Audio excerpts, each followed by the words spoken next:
Okay. So If it was the three of us, I'd be like, we need to have three of these yeet ones. yeah, right now it's just absolute underneath me. I'm gonna make that absolute yeet. Actually, There you go. yeah. Okay, before we get into the stuff that you did see, I gotta talk right off the bat about Grand Slam, because, geez, that wrapped up around 1 a.m. my time last night after the All-Star game.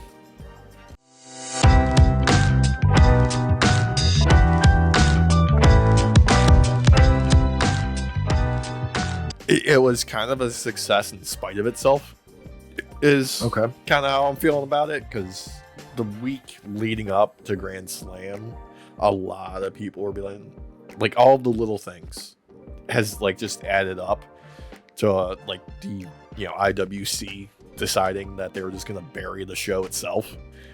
Jeez. Yeah, there's a lot of people just having different takes that I was seeing online that were upset with, okay, they changed the venues. It's not a pay-per-view, it's a TV show. It's the airtime is going to be whatever because they couldn't, schedule it properly with the All-Star game and all that kind of stuff. So at the end of the day, like, the actual show itself was just fantastic despite all of this shenanigans. Well, that's good though, because despite those kind of issues, there are still lessons to be learned from when WWE had to deal with this kind of stuff way back in the day when they were kind of having to deal with hiccups. So to see that they were still able to pull it off, that's great. Yeah. One of the hardest things, though, was just with the time difference and the pre-tape and all of that shenanigans with them being in Australia was just, okay, I've got to, ignore social media for the next 12 hours because Australia's in the future and we're on a time delay on top of everything. And then there was also the issue of it being actually airing at different times in the United States, too, because it was slightly off. Yeah. Some people on like the West Coast were getting it before the people on the East Coast and so on. So it was a little bit all over the place. Yeah, I had intended to watch this initially, but I had a very long day. And then after I got done cooking, I had what is called a food coma. And I passed out on the couch. And then when I was woken up, I got up and I went and laid in bed. And then I went back to bed. You were actually able to do that, yeah. That's not always the case. Sometimes that couch nap doesn't hit the same as bed. Oh, I mean, so the other day, not to like divert from what we're talking about, but I fell asleep on the couch while I was waiting for a video to export so that I could then upload it to everything and get it out there so we would be on time. And I fell asleep while waiting. And I woke up at 3:30, almost 4 in the morning because I fell off the couch. And I don't think the fall woke me up, actually. Nor the stop. No.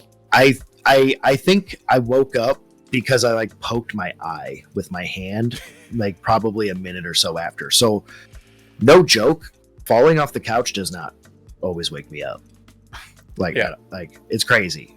But I woke up and was able to get the video out there, and my eye hurt for like a good 30 minutes. Okay, so at the end of it all, you're okay, and you didn't, seriously injure yourself, and everything turned out fine. Yeah, basically. Yeah. And I shouldn't be trusted sleeping on a couch. No, need to strap you in like one of those really weird far right Christian groups that like put those kids in those like cross things to keep them from having little tossing turning nights. Yeah, they those are called crucifixion beds. They crucify you and then they raise you up, and then you sleep like this. Yeah, I mean, in the air. How do you think the Son of God got so yoked? Just by sleeping like that, bro. Them calves, though, let me tell you, like those calves were fucking beefy, Bro had like a fucking super V. You know, he had like a 12-pack. Mm-hmm. You want to sleep good? You gotta sleep in a crucifixion bed. Mm-hmm. But despite of everything, Grand Slam kicks off with the highly anticipated Kenny Omega, Will Ospreay tag team against Konosuke and Fletcher, and just right out the gate with a bang, just like 0 to 120 in 0.6 seconds. Crowd was already chanting like before anybody touched each other. Hell yeah. Yeah, all gas, no brakes with these guys. Just exactly what you wanted with a little bit more on top. Definitely gonna have like all of the highlights of what you expect like Fletcher and Ospreay to do to each other. Mm-hmm. Omega being Omega, Takeshita being Japanese Superman, just flying across the ring when he comes off those ropes. My God, I really That's awesome. Cannot put over how much Takeshita and Fletcher excite me as far as like their futures, because I have no idea what their ceilings are, and I feel like they are still nowhere near reaching them. Like they've got so much potential still, and you could just like strap the rockets to them, let them cook, send them off into the distance. They'll be stars like headlining in no time. I mean, they already are headlining, but you could have like build companies around these guys, I feel like, in the future. Oh yeah, guaranteed. Mm-hmm. Guaranteed. From what I've watched of Takeshita, obviously the man is no joke, but Fletcher's really surprised me over the past like 6 months. Yeah, his development as like an individual performer is ridiculous. Like he heard the call to be like, okay, hey, we're gonna level you up, and he said, okay, that's a challenge, I can meet it and surpass it. Honestly, when he buzzed his hair on TV, that kind of was a turning point in my opinion. He leveled up to like he hit that next echelon. Yeah. From that point, because the dude was like, you know what, I'm committing. And it stuck. You know what? It like this new version of this character really fits the mold and everything, and it feels authentic because of him cutting his hair, ironically enough. So like, yeah, the initial aspect of him like pairing up with Don Callis and getting pulled into like the Don Callis family shenanigans, turning it into this version of his character and like the growth and the evolution of it, it's all clicking. Like it's just bam, bam, bam, bam, one after the other. Every time he's out there, it's just a little bit more concrete, a little bit more developed, a little bit more like clean and smooth with everything he's doing. And look, we knew we were going to see something special when we got, Kenny and Will teaming up. The finish on this, since you didn't see it, I'm just going to give you the brief, quick little cut of what happened. Obviously, there was, counters galore and high-flying shenanigans throughout, and beautiful bit of synergy with Kenny and Will. But the finish, Kenny's got them up in the one-winged angel position, and Ospreay's on the top rope, and he hits a hidden blade on top of Kenny into the one-winged angel. What? Yeah, you talk about like just like two finishers that somehow like are both unbeatable, but you're combining them into a way that really looks as devastating as possible like that. My God. They're gonna need some crazy ass name for that. I don't know what the hidden one-wing angel blade or something like that. I don't care. It's anime as fuck and I love it. Hidden angel blade. Let it roll. Hidden one-bladed angel. I love it. There we go. Yeah. Obviously, right out the gate, starting super strong on the show. I'm going to skip ahead a little bit to when we catch up with Will and Kenny in the back after this match, because this happened later on in the show, but I just want to get to it right now. They do a little bit of backstage promo work to set up Kenny and Takeshita for Revolution for the International Championship. And then we're also getting Ospreay versus Fletcher in a steel cage at Revolution. Ooh, okay. Yeah. That's awesome. Okay. Yeah, dude. Okay, so Fletcher's definitely getting the rocket strapped to his butt for real, and he deserves it. Like, I'm not saying he doesn't or anything. Like, he totally deserves it. But that is great, because if you're immediately getting to do a match like that for the next one, they've got some money behind you. And rightfully so. The kid is just fucking next level. I love it. Second match on the card was the TBS match for Mercedes and Harley Cameron. Just so much love for Harley Cameron in this moment. She got, great pop at the beginning with her entrance.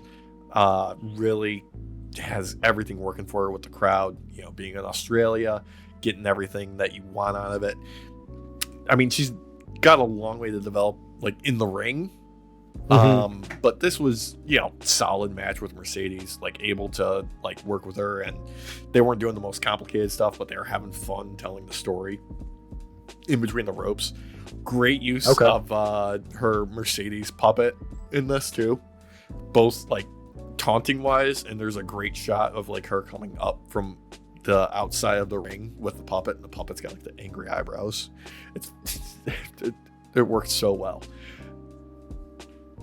I love it. Yeah.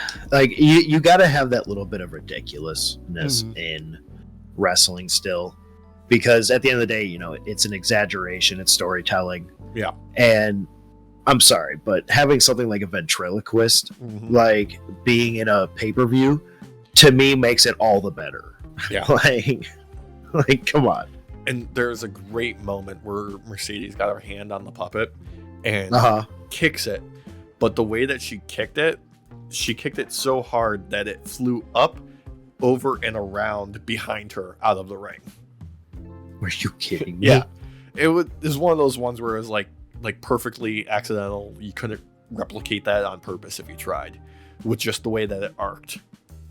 So it was like almost like a Caddyshack 2 hit, where the kid would hit it behind him. Yeah.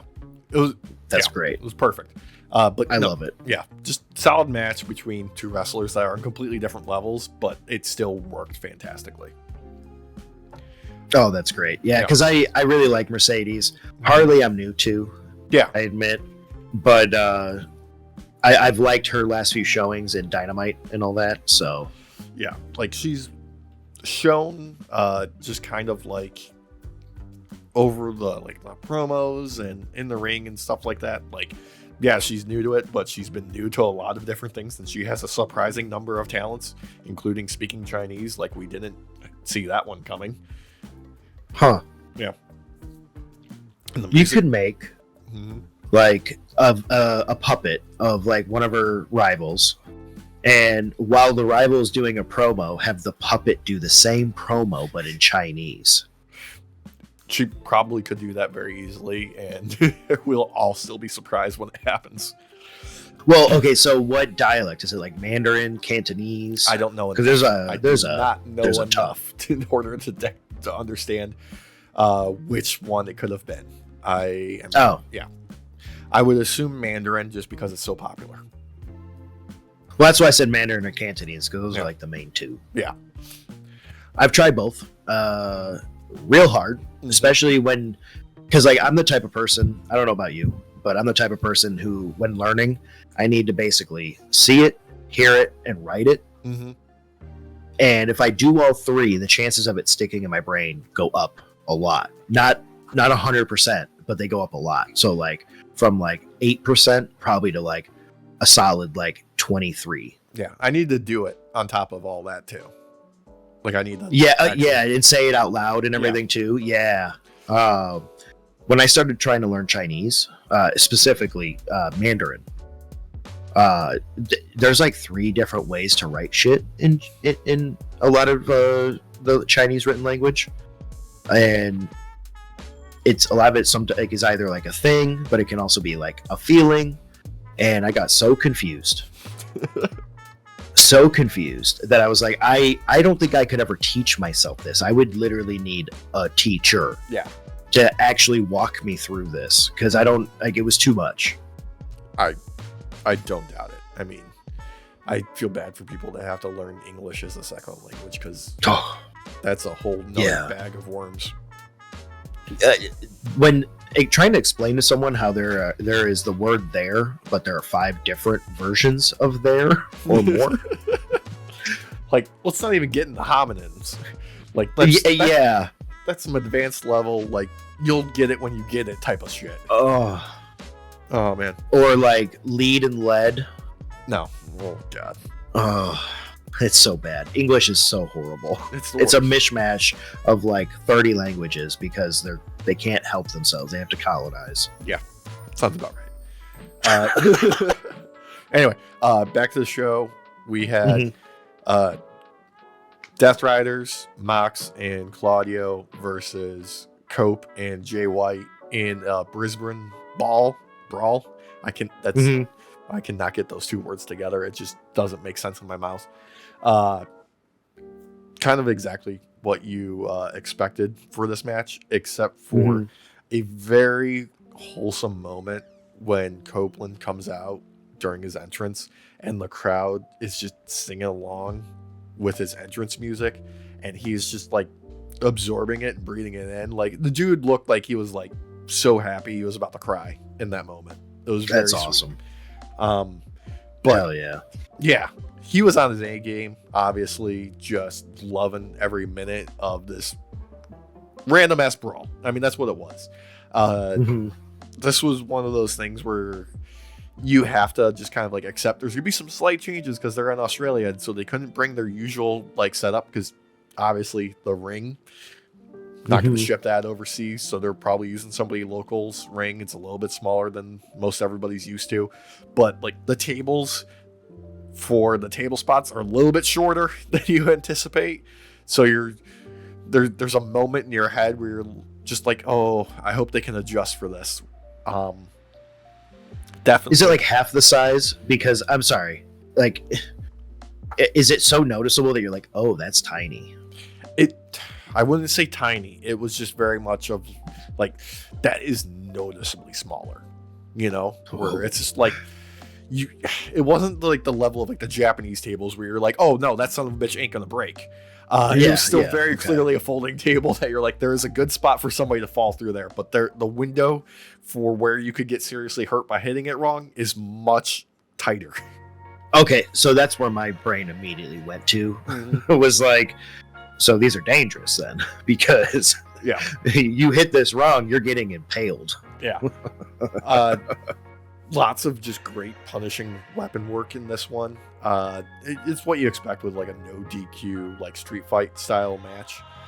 There's definitely a part where Copeland climbed some shit that he probably shouldn't at his age and jumped off the top of it and still landed on his feet, which is something he should have learned his lesson from that steel cage match, but he's gonna do what he's gonna do. Cope gonna cope. Yeah. I mean, like when he messed up his leg. I don't know if any of you at home, night shifters, saw that, but that was absolutely brutal. Yeah. Very similar looking fall on this one. Very similar looking. But he seemed fine. Hopefully. He's the type to finish it out. That one and shit, what's his name over at WWE? Oh, Bronson Reed. Bronson Reed. Yeah, thank you. Both of those have I've seen some gross stuff happen. The slow-mos though, they're so gross to watch. They really are. I do not go back and rewatch that ever. Saw it once, that was enough. Oh no, I did. Yeah, I'm a masochist. I will just watch it again. Yeah, and I have. Yeah, I do want to highlight probably my favorite moment in this match was Jay White with a kendo stick, and he just like did like a combo on Claudio with it, where he was just wham, wham, wham, wham, wham, wham, wham. Like it was like a Yakuza Heat move. Like he busted out of nowhere and just obliterated him. And he also took a nasty header straight into a steel chair that was wedged between the turnbuckles. Just immediately after that. Yeah. Oh, God. Yeah. Unfortunately, Jay White and Copeland forgot the most important rule of any street fight, and that is you need to wear jeans. You can't wear your regular wrestling gear, which is why they lost, obviously. Because I was about to ask, were the Death Riders in jeans? Mox definitely looked like he was wearing some tight denim. I think Claudio was in joggers, actually. But he's a human horse. He can do whatever he wants. Yeah, I was going to say. But as long as there's a set of jeans on one team, you know which team's going to win. Yeah. And, of course, they were, battling uphill because they were outnumbered, because Marina Shafir was out there with her briefcase, and Wheeler had to make an appearance with a belt and just start whipping people with it. So they were bound to lose, unfortunately. I mean, Uta's a beast, so it's to be expected, for real. Yeah. But it's a tag match to set up for, Mox and Cope at Revolution. Which already has heat behind it, just in the sense of getting to see Mox face against Cope. Yeah. It couldn't be any better than probably Money Plane, though. It's hard to top the Rumble with Darius Grouch the Third. God damn it, the Rumble.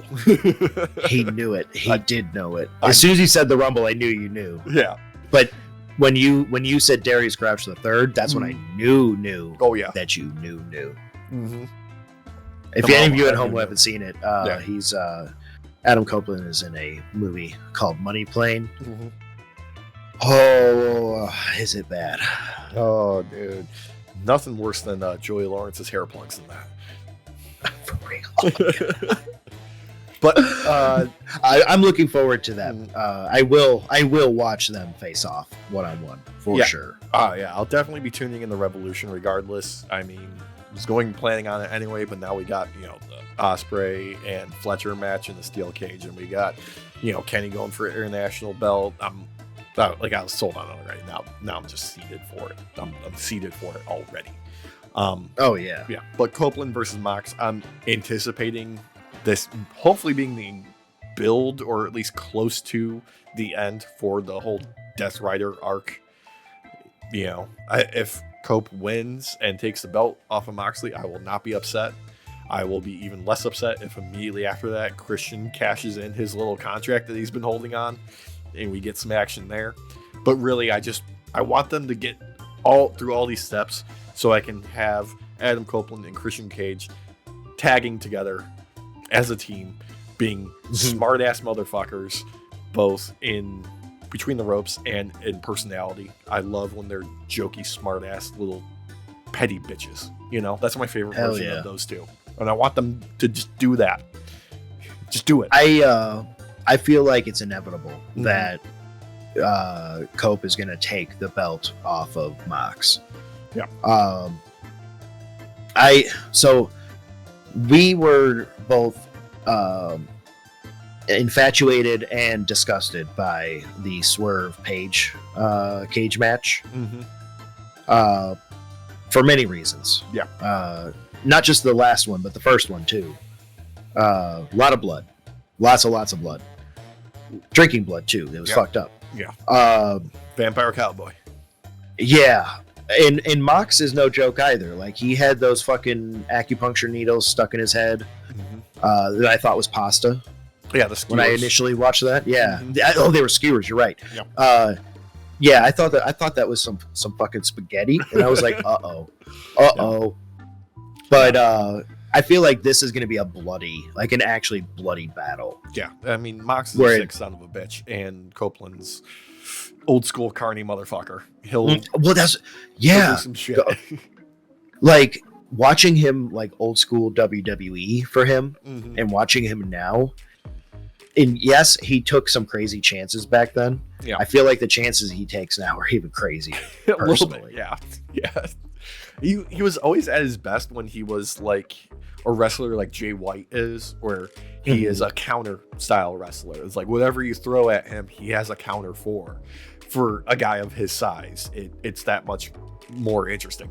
But he considers himself to be like this hardcore legend because of all the TLC matches, and he wants to live up to that expectation. And I'm like, dude, you don't need to do that. Like you're over 50, right? Like you can take the brakes off a little bit. Brother, I swear to you, like when you get older, everything like goes into overdrive. You're like, fuck it. Yeah. You know what? And honestly, watching it adds a multiplier for me in the crazy level. Yeah, it does.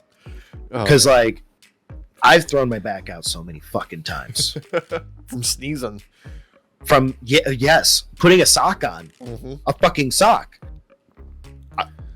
I could not imagine with some of these risks he takes how my back would be. I couldn't imagine, bro. Stem cells. I'll just eat the children at this point. Screw it. Oh man, dude. Okay. In a pizza shop's basement. Anyway, wow, we had Okada versus Buddy Matthews for Continental Championship. Immediately, so much hype because Buddy, hometown hero, coming out there, rocking basically matching a Rhea vest that she wore when she was in Australia, but with his name on it. Very cute. And then Okada I like that.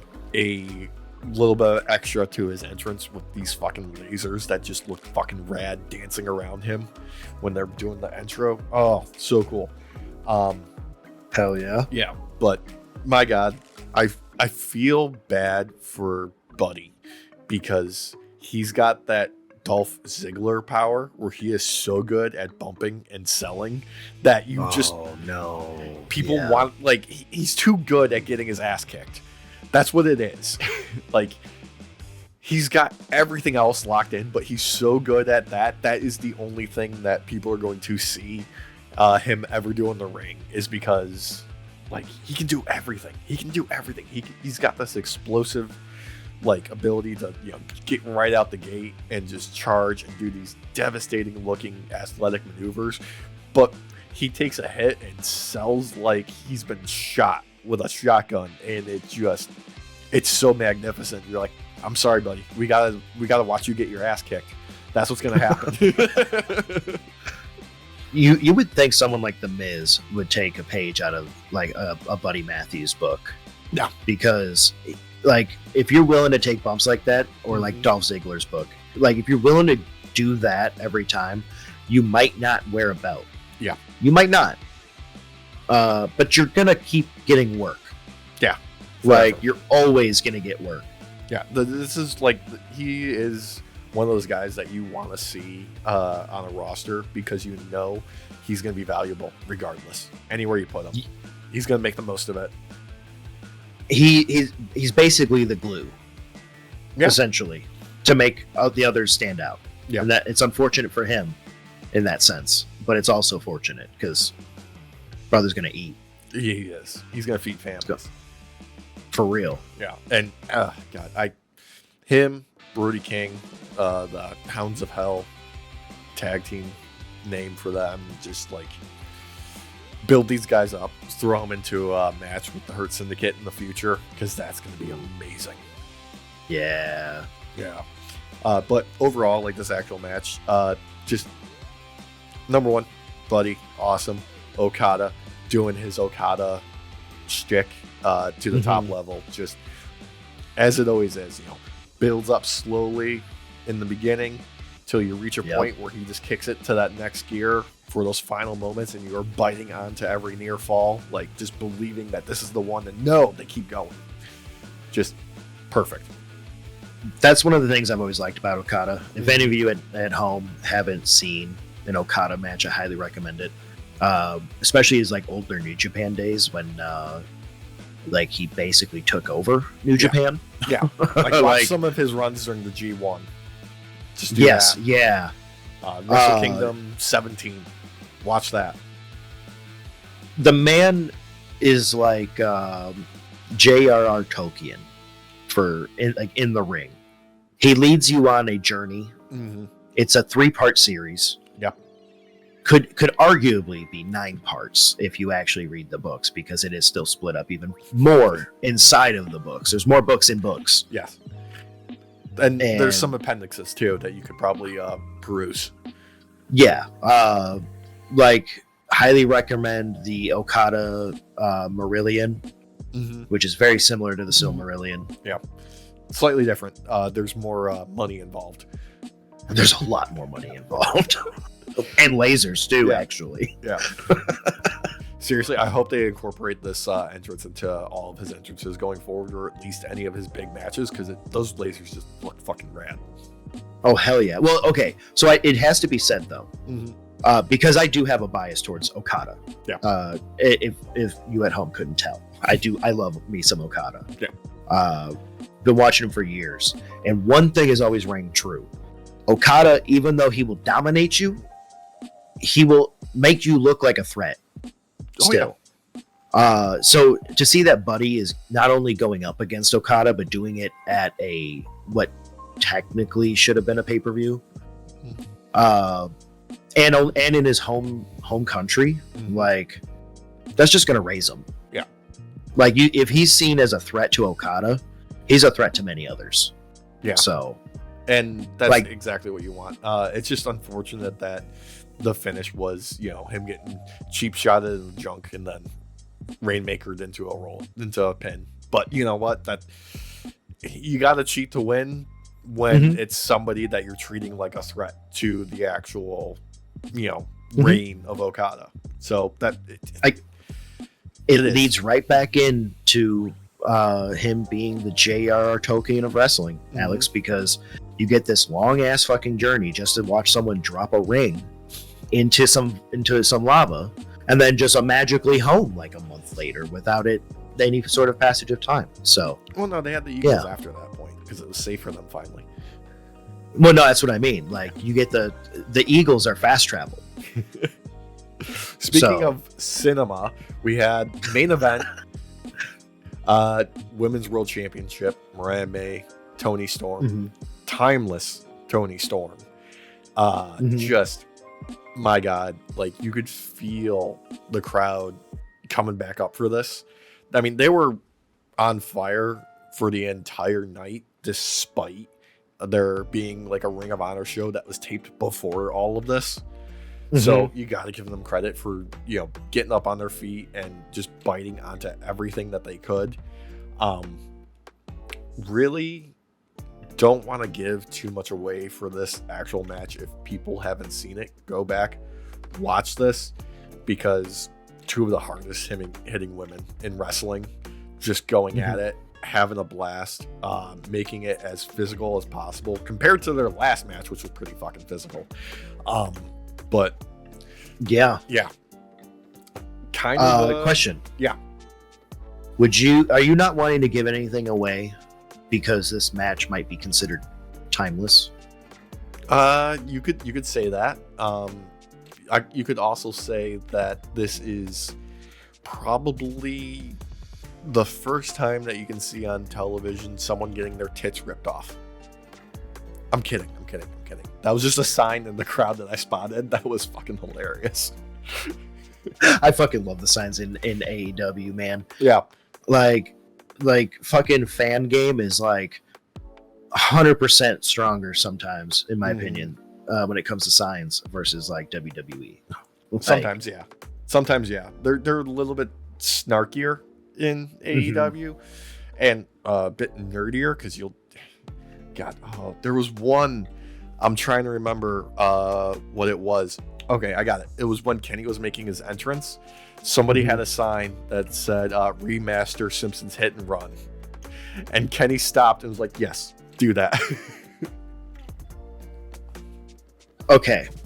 One of the big things that has always drawn me into this night shift for AEW, if I've said it a few times before, so any of you longtime listeners know I've said it, but the sign game from fans is one of the reasons why I fell in love with AEW so quickly. Yeah. Because these snarky video game comments being written on a sign versus anything having to do with anything else in it's got the ring. Nothing to do with that. They're just like, I've got this own personal hill that I'm gonna die on, and I need other people to know. Oh god, it was so good. Yeah. Because like these were memeable moments in many ways. Like it don't get me wrong, like people still do it, but there was something about like pre-COVID AEW where the signs were just mwah, chef's kiss. But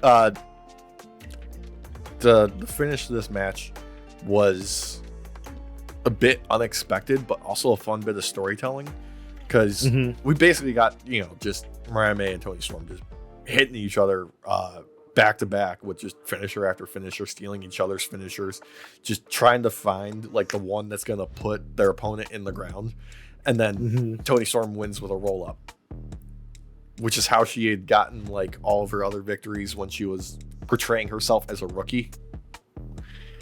Yeah, I was gonna say, wow, that's some storytelling right there, because that's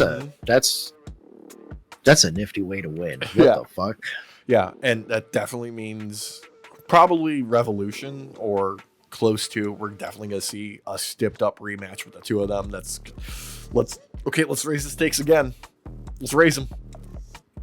You know what? And that could work very easily if you have Mariah May learn from this last loss and have her be able to be ready to counter something like that now and overtake and then take the title back. Because unlike a World Series type of matchup between Andrade and Carmelo, this would feel more at home with a World Series kind of thing where they're fighting it back and forth and who's actually going to come out on top and like get a double victory. Yeah. There's real stakes involved, basically. Real stakes. Like those prime porterhouse fucking steaks, brother. Dude, we're not sponsored by Omaha Steakhouse like Chris Jericho, okay? We don't need the shill for them. Hey, Omaha. Let me tell you what. You sponsor us. I'll eat some of your steaks on here, and maybe in other things. Let me tell you. I don't like where that lead-in could go. Let's. I'm just gonna. Yeah. All in my mouth. Yeah, but all the meat. Oh. I couldn't help myself. Alex. I know you couldn't help yourself. Let's shift gears. Okay. Go back to something that you actually probably did see. Let's go back to earlier in the week. We got WWE Raw. Yes. I did see Raw. Yeah, I do want to say I loved this opening with Jey Uso coming out. They do the thing where they're like, oh, let's do the music again, because they've been doing that, you know, for the past couple of shows. And like, you know, part of me is like, you know, I'm sure people are going to get sick of this, but the people in the crowd are going to love it and they're going to buy tickets because they want to be part of the moment and all that kind of stuff. But then they frame it with Jey on the announce desk, and out of nowhere, because they have the camera set up perfectly, there's Gunther, just sweep the leg. Let's throw a beat down. Oh, it was really well done. It was a masterclass in misdirection. Yes. Yeah. Because we had this like perfect moment where everybody's having fun. Everybody's joining in. You even got McAfee and Cole out there saying some jokes about some premature yeeting and yeet dysfunction. Got me to giggle a lot and remember it enough to where something down below me that Alex has written is something yeet dysfunction or something related. Something related. Yeah. Yeah. Y'all comment down below what mine is, because I don't remember. And if you come up with a better one, I will shout you out next week. Yes. Please do. So yeah. But this was great though, because there's been a debate on whether or not Jey is actually going to go after the heavyweight title. I think it was inevitable. We never once saw him break away from Cody, right? And we in quite the opposite, where they are still friends despite Cody being like, you can challenge me if you want. Yeah. Like, go right ahead,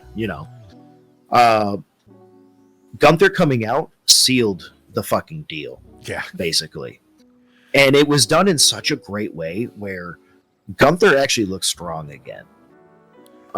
He looks threatening again. Mm-hmm. But not in a way where he's not able to be beaten by someone like Jay. Especially with the way that Jay did the telling himself don't do it, and then me WrestleMania, he's been laid out. He's not even on his own 2 feet in the ring, and he's just like, you're not taking me down. I'm getting back up and I'm coming for you. Yeah, so any of you who didn't see it, Gunther beats the hell out of Jay. Just batters him. Batters the fuck out of him. Gets out of the ring finally. Is getting escorted away. He makes it all the way back up the alleyway to the door, to exit back out. And you can hear him saying, "Don't do it, Jay. Mm-hmm. Don't do it, Jay." And Jay grabs the microphone. He feebly puts it up to his hand, to his fucking mouth, and he's like, "You, me, WrestleMania." Yeah. And fuck, was that good, dude? God damn, this storytelling between these two is really, really well done. Yeah, seriously, I gotta admit. Yeah, this is one of those times where the predictable route is still the right route. Mm-hmm. You can see all the different checkpoints ahead of us, and you're still happy and excited and anticipating them in a good way. You don't want to be swerved off of this. You want them to keep going down this path because it feels right. Yes, which is why, as a prediction, I'm going to say it now. I do believe in following in that tradition of being traditional with this type of storytelling and just sticking to the obvious. I think Jay is taking the belt off of Gunther. I hope so. I think that we're going in a different direction of having Sammy be the one who always beats him no matter what venue they're in. Mm-hmm. And I think Jay's going to overcome him. Yeah. Just all the ropes. Yeah, especially after their match at Saturday night's main event. Yes. I feel like deep down, this is the direction they're going for that reason, and they've been showing us all the little light posts along the way of here it is. We're giving you a little bit at a time. We're building this in a way that Triple H likes to do it. He likes the slow burn on all of these. He wants you to simmer with it for a bit. Mm-hmm. He's a slow cooker. He is. He's a crock pot. Yeah. That's exactly right. That's a good way to put it. He's a cracky crock pot. Mm-hmm. But with this one, as much as it is behind the scenes storytelling, it has to be given up to Jay and Gunther because they play these parts really well, and it does make you want to see the inevitable outcome. Yeah. I love Gunther, despite how weak he's looked for a bit, because I know that's a lot of it storytelling wise. It's not, just him looking weak. No. But this moment, even though he looks very strong, I want to emphasize that he is still in a very weakened state because he knows Jay can beat him. Yeah, he's acting like a cornered animal. Yes. He's lashing out because he knows he can be beaten. Every time Jay has faced him, it's gone a little bit further. Yeah. Jay's done a little bit more. He keeps getting back up, a lot like Sammy. And it's in a way that's believable. And with the way that the crowd is behind him, I do not see them not putting a belt on him right now. And I will say this. If he doesn't take the belt off Gunther this year, he's taking it off him next year, guaranteed. Yeah. All I'm looking forward to more than anything is just that Jey Uso entrance at WrestleMania with a crowd of that size. Just, can you imagine just the visual that they are going to set up for that? I'm sure they're going to do a drone shot. They're going to bust out the 4K cameras, all that shenanigans, just for how timeless those shots and stills will be, 5 years down the line, 10 years down the line. The week forever. after the first Raw after WrestleMania, they're going to eat that up, yeah. dude. Eat it up. They're going to yeet that up. Yes. I agree with you though on that 100%. The way that he has the crowd on his side, it has to be said. Even in a loss, they would it would still catapult him. Yeah, because the way that they just want to be part of the moment and feel that like camaraderie and love that he's been able to kind of unify with everyone inside the arena each week, it's awe-inspiring. Yeah, like it's crazy. Like I feel like what takes him already 5 to 10 minutes to go from inside a regular arena to get down to the fucking ring and actually get ready for the match, it's gonna be double or triple that. Yeah, this time. Especially if the little like gangway alleyway area he gets to go through between the crowd is very small, because people are going to be slowing him down. Oh yeah, yeah. Like he's not quite at the old school Daniel Bryan level, where the crowd would hijack the entire show just because they loved him so much and they wanted him to get the opportunities that eventually the company went with, because the company's on Jay's side at this point. They know what they have with him, so it's not quite at that level, but it feels like organic in the way really that they does. reached there. And you can't just bottle that up and replicate it. You just can't. You really can't. Like they tried to do that with Roman, essentially, when they were really pushing hard for everybody to like him, and obviously the opposite happened. Yeah. This where there was some like gentle pushing or like nudging. For the most part, this has been Jay on his own. Yeah. And the people just falling in love with him because of all his goddamn riz. Yeah. Like, yeah, dude. Like it's just one of those ineffable aspects that some people just never get a hold of. And he's been in the company for a decade at this point, but him being able to like secure it, realize what's there, and just taking advantage of it, like it's not so much like a happy accident that he's at this level. It's more that, oh, this is working for me. How can I make the most of it and turn this into the next level for me? Just paying off dividends. A lot of it, I feel like, calls back to what we bring up a lot in this for what works as a character for people typically, where you're mixing in real life or like the more real version of you. Yeah, like Stone Cold always says, it's yourself turned up to 11. Yeah, exactly. But yeah, it's exaggerated is what I was going to say. But yeah, that's why I feel like this works so well, because like this is him normally in everyday life. Like it's just turned up to 11. Yeah. And when you get to that point where you're comfortable enough to do that, I feel like that's when you see a lot of these wrestlers like really succeed. Maybe they might not always carry a belt with them, but like career wise, like you fall in love with these people way more. Yeah. And speaking of like following this, Damage Control versus Liv Morgan and Raquel, just like you said, like that knee to the head that Liv took, awoken something inside her. Another just banger of a match from her, and Io obviously just fucking kicks ass. Dakota Kai with those nasty fucking kicks in the corner.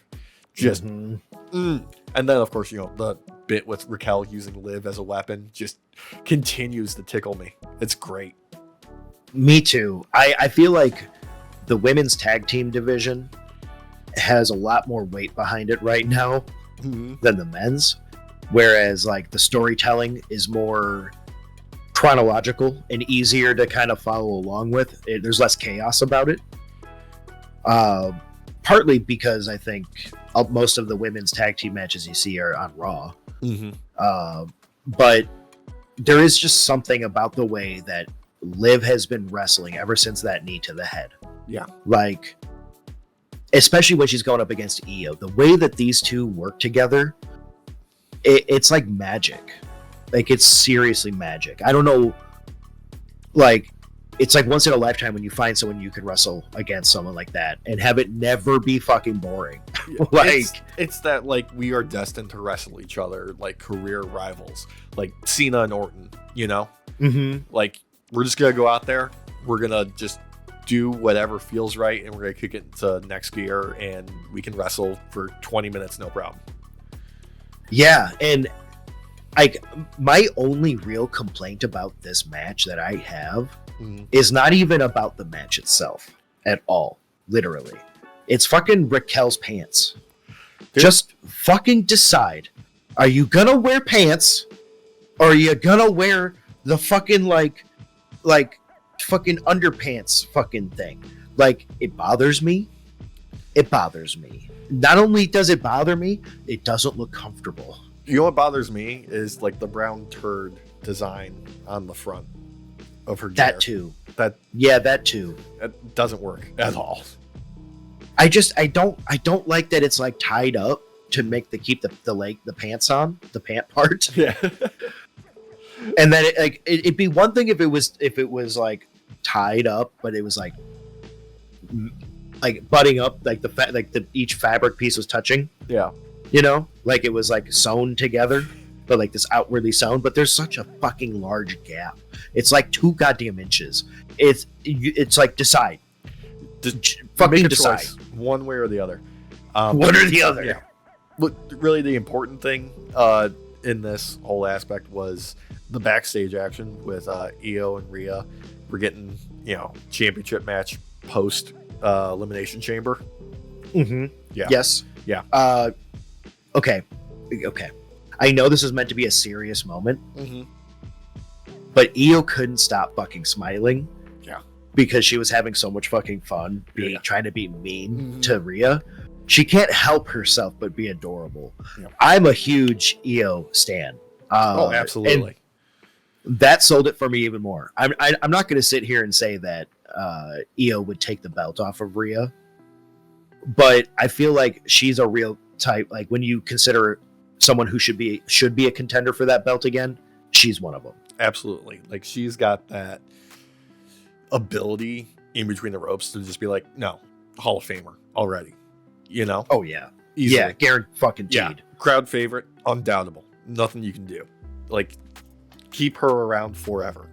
Just do that, and you will sell tickets. You just will.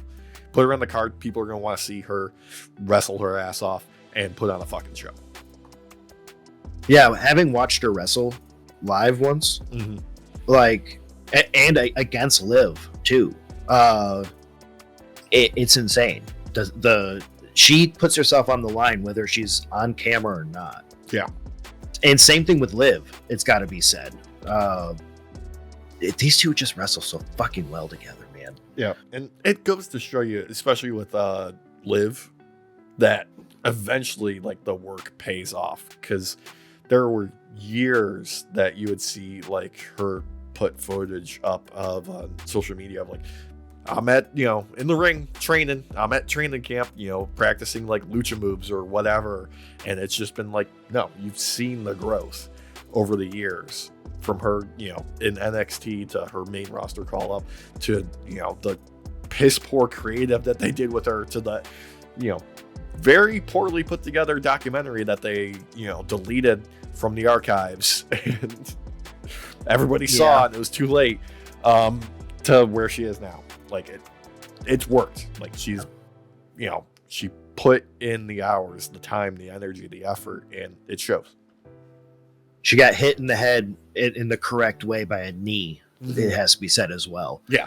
Because that kicked it into overdrive. That was like Super Saiyan mode after all that. Oh my God. And the after taking the knee in this match with the accidental blood, ooh boy. Dude, it keeps fucking happening. It does. And it's real blood each time. This isn't blood capsules. This is real blood. You can tell the difference between the blood capsules and real blood. Yeah, they don't use the blood capsules too often anymore. Like, fuck it. Well, it depends. If it's Seth Rollins, he does, and especially if he's taking a shit ton of tsunami bombs in a row. Oh yeah. Then you gotta hide it under a towel real quick. Anyway, but that gets scrubbed. That gets scrubbed. That always gets scrubbed. But I did. This match was really great.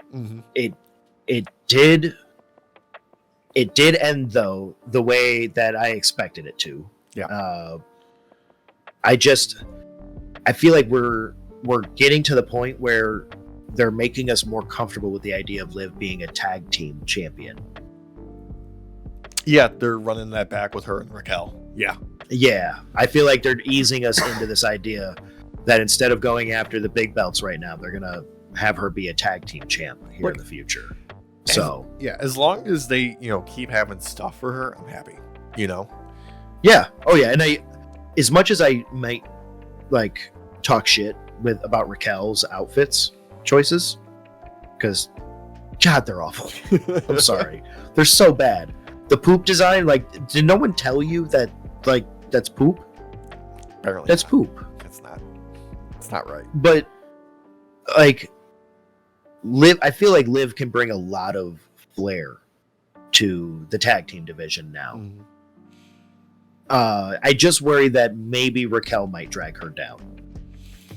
Remains to be seen. It might be one of those opportunities where Raquel will get more comfortable and get better because of it. That's one of the problems that I have with her is I feel like she's too stiff in front of the camera, which like I'd be too. Yeah. Like, so I get it. Like, especially if you look at like the first couple podcasts that we did versus now, like I'm only slightly more comfortable. Only slightly. Yeah. I'll tell you what I wasn't comfortable with though, was the Elimination Chamber qualifier between Bayley and Lyra Valkyria. Mm-hmm. I wasn't into this one, like at all. Yeah, I agree with you.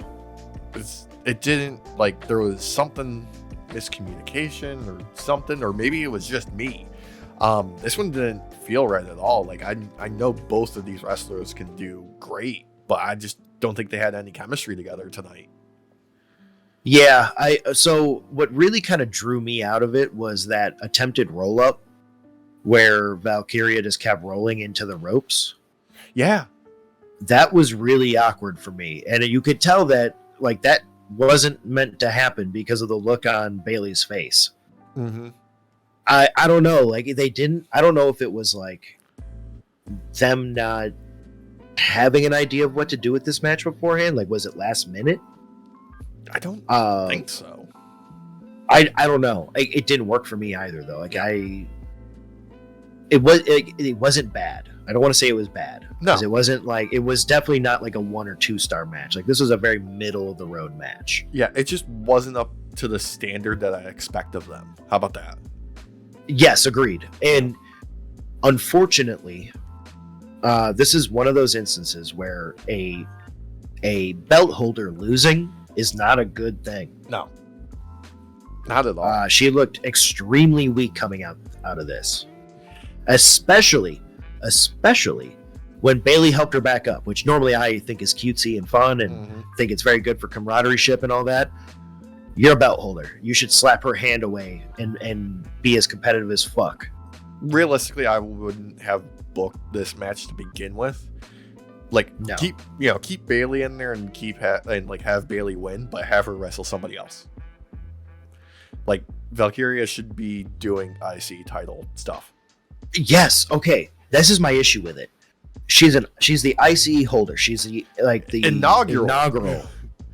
She should only be defending this belt and looking powerful as fuck. Yeah. She has no reason to be going to WrestleMania or Elimination Chamber and not be defending her title during those PLEs. Yeah, you need to be building the prestige of this and the women's US title. Which is another issue. Which we'll get very to that. Similar issue. Yeah. Anyway. Yes. Let's cruise through the rest of the show. We had AJ Styles hit the ring. He almost cried. Yeah. You know what? I will go as far to say he might have actually cried. He may have. This was a fucking adorable moment. Yeah, it was very kind of heartwarming, and I'm so glad that they're keeping his music, and they're not. Me too. They're not, like backwheeling and like, oh, let's get Def Rebel to do another. No, keep this going. Loved Dominic coming out. Still, people love to boo him. Loved the little exchange and AJ being like kind of like that aw shucks style when he's still like, beating him down verbally. this was like a dad showing why like he's still better than his son at a verbal beatdown. Because you get everybody like cheering on AJ, and instead of just booing Dominic, they drowned him out by chanting AJ Styles at one point too. Yeah. But AJ's barbs are really, really well placed. That purple pants motherfucker. Yeah, I'm talking to you. And points over to fucking Carlito. Which I love the zoom out that happened too with the camera work there. That was great. Zooming out so you see the purple pants. Yeah, like AJ Styles has this unique kind of like silly, almost awkward authenticity to some of his promo work. Best example by far is always the one against Stone Cold, where Stone Cold says, why don't you come at me with a little bit more bass in your voice? And he just responds, well, why don't you shut up, Steve? And it's just like he's got a way of delivering lines like that where it feels very human. Yes. Where it's like, yeah, that's actually probably what I would end up saying in that moment, because I wouldn't have something pre-written. I'd just be like, well, shut up, Steve. Yeah, very unscripted in a very wholesome kind of way. And it feels silly and wonderful and endearing. Oh yeah, I mean, well, he called Dominic. He's like, "You're just Rey Mysterio's punk kid." Yeah, exactly. It was very endearing in how he said it. It was like watching my neighbor yell at one of the neighbor kids. Get out of here, punk kid! Get on my lawn before I call your dad. Oh god, but it worked for me, man, because he not only did he like get a great welcome back, but he also got to just destroy Judgment Day. Yeah. Like verbally in this moment. It's the death knell of, Judgment Day. Like they've been like limping on their last leg for a little bit now. And it's like, you can see the writing on the wall, and I'm just waiting for the eventual, okay, what's going to be the actual like finish of the Judgment Day? Like, how are we going to write them off entirely and break them apart? I feel like this was it here. This was like putting it in motion. Yeah. Because the barbs that AJ had were not wrong. Like, where's Damien? Where is Rhea? Everyone, can you tell me where Rhea is? Where's Finn? And, I mean, granted, we do get to see Finn later on, but he's not wrong. Like, the Judgment Day is not what it was. Yeah, no, not even close. They are down to B players with no titles. Literally. Yeah. But speaking of tag team and titles and whatnot, we got War Raiders versus American Made. It's all right. I kind of wish it didn't end in a DQ. Because it seemed a little bit out of place for a finish. And also, I feel kind of bad because, like, War Raiders, they've gotten a lot of injuries over the past couple of years, and it's showing on what they can do. Because these guys, like, God, they are deceptively athletic with their builds. But you can see that, like, just the years have started to add up and, tear them down a little bit. Yeah, I feel like this is that, like, final ride kind of thing. And they know it. Yeah. So they're making the most of it while they can, and they're probably spending everything left in the gas tank to make this as good as possible. Because this was still a good match. Yeah. I think that the War Raiders definitely carried this match, though. At the end of the day. Like, yeah. Carried it. Yeah, and it's unfortunate because I really had high hopes for American Made early on. Maybe me too. Yeah, maybe we'll get a shift in their creative when Chad Gable comes back from his luchador excursion to learn the dark arts of luchador. Jesus Christ. Yeah, we'll see. Ivy Nile was the best part of American Made in this showing. Yeah. And she was standing on the sidelines. Like, I feel bad for them. Like, I felt like there at no point did it feel like they were gaining any momentum in this match, Mm-mm. either with the crowd or just in confidence in themselves. Yeah. I don't know what it is, because I also was really hopeful about them when they were first popping out, because I like this version. I felt like this version of like the hyper nationalist worked, whereas like MJF's did not. Yeah. For me, because they were hyper nationalists, but they were still fucking geeks. You know? Yeah, it was really goofy still. Yeah. And it was funny. It had that like Revenge of the Nerds kind of goofiness about it. Yeah, what they need to do is stop wearing suits backstage. They need to be wearing like ridiculous like workout gear with like sweatbands like around their heads, and like the muscle shirts where it's like a tank top that's been cut even more, so it's just like barely covering. Like do silly shit like that, you know, covered in American flags all the time, 24/7. They need to wear sunglasses inside. Mm-hmm. They need to come up with their own Super Bowl shuffle. Yeah. Sorry, big game shuffle. Mm-hmm. Big game shuffle. Walking around backstage with fucking sparklers, you know? Have a like an eagle caw, like announce their presence. You know, shit like that. Can we have them like have the sparklers like holding it between their cheeks? Between their cheeks, like behind the ears, and, you know, tucked into a, like into their waistbands, whatever. I don't care. Keep them everywhere. When they're not allowed to walk anywhere. They must sprint holding a flag, an American flag, as they sprint by the camera. And every time they have to answer a question, they have to keep running back and forth to answer it. Yeah, and the like one of the Creed brothers has a flag, the other one has an Olympic torch replica. Always. He's dressed like Lady Liberty. Yeah, do that shit. One's Uncle Sam, one's Lady Liberty. Do it. Yo. Yeah. Have fucking when Chad comes back, have him be Uncle Sam and have Ivy be Lady Liberty. Yeah, do that ridiculous shit. Like, dude, crank it up. That's the problem, though, is they went from goofy to trying to be serious, and they didn't sell us on that shift. No. Because they're still fucking goofy. They haven't got any fucking wins. Right. Like, there's no payoff. I could literally bitch about this team for a while. It annoys me that we watched some of the people on the roster get let go, and I was like, wait a second.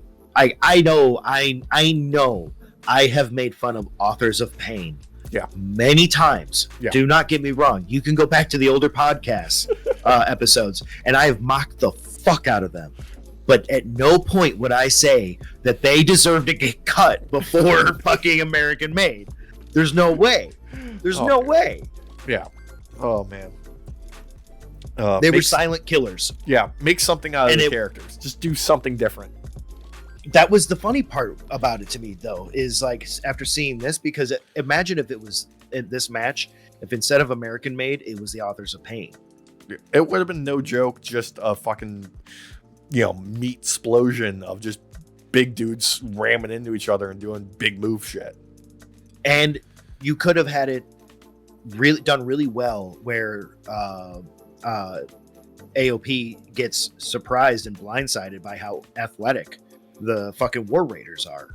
And more than that, it would have done more to legitimize their title reign as the tag team champs, because, we have the ability to defeat, you know, big, hard motherfuckers like this. Yep. I feel bad because like only the War Raiders came out of this on top. They still look good. They still like it was easy to look dominant against American Made. Yeah, it just does. They cheated to they had to cheat to lose. That's the other fucking issue I have with it. They cheated to fucking lose. Thank you, Alex, because I was so frustrated with it that I forgot that point too. Yeah. What the damn fuck? It. Fucking geeks. God damn. Oh, god damn it. Okay, last part of Raw, we had Punk come out to do a promo to reiterate that he's going to stab Cody in the front, you know, putting his line in the sand. This is what's happening. Like we established earlier on the show, Jay's going after Gunther. Guess what? I already told you what my choice is going to be. This is what's going to happen with me in Elimination Chamber. Bam. He gets interrupted by Logan Paul, and just it is what it is. Like the crowd weren't going to let Logan Paul talk, rightfully so, but the words that he got out didn't impress anybody, least of all CM Punk. Like he did two shits about. They hit his music and Punk turned to Pat and Cole. It was like, who is this? I don't recognize it. So I love that moment because I feel like as Chicago boys, the way we react to Logan Paul is very similar to how Punk reacts to Logan Paul. Yeah. We fucking hate him. Yeah. But who is this guy? Sounded like a Walsh. It's me. Oh, I was saying, who is this guy? Not because of a Walsh. I was just saying, who is this guy? Wow, timing. Yeah, perfect timing. What the fuck? But I feel like Punk most definitely had the reaction we all have about Logan Paul. Like, we don't like you.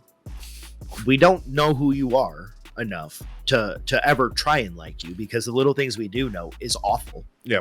And you would think that you would have such great heel work if you were going to be booed that much, like you're fucking Dominic Mysterio or something, but they're just booing you because you're a piece of shit. So Kenny Omega, my love, described Logan Paul's ability pretty succinctly the other day on a live stream a while back, where somebody asked him about him, and he said, "I'm glad he's able to convince you he's a fantastic wrestler." Like, okay, it is disgraceful to have Logan Paul beat fucking Rey Mysterio. Oh yeah, we didn't even cover the match with him versus Rey. God, because it was an awful match. This is another one of those, just like the previous match. Sorry, Walsh, that you got to walk into Derek and bitch mode. Oh, that's fine. He's in prime bitch mode right now. Just prime bitch mode. Just prime bitching it up, bro. Just pure bitch. But he's got it going. Okay, remember how we make fun of Cena, where you can hear him all the way outside of the inner arena? Yeah, calling shots. Yeah, making sure the cheap sheets can hear him. Yeah. We may not have been able to hear what Logan Paul was saying to Rey Mysterio, but it was very clear he was fucking talking to him. Yeah, because he didn't try and hide it. No, don't get me wrong. If given time, he looks great out there. Yes, because he gets to fucking practice and shit. This is one of those matches where you got to see where he didn't get enough practice. No. Because he had to be reminded of things to do, because Rey, who you normally never see talk to someone, who hides it really well if he really has to, was having to talk to Logan Paul in the middle of the fucking match. It was annoying. Rey Mysterio has been doing this for so long, from such a young age, he can sleepwalk through a match.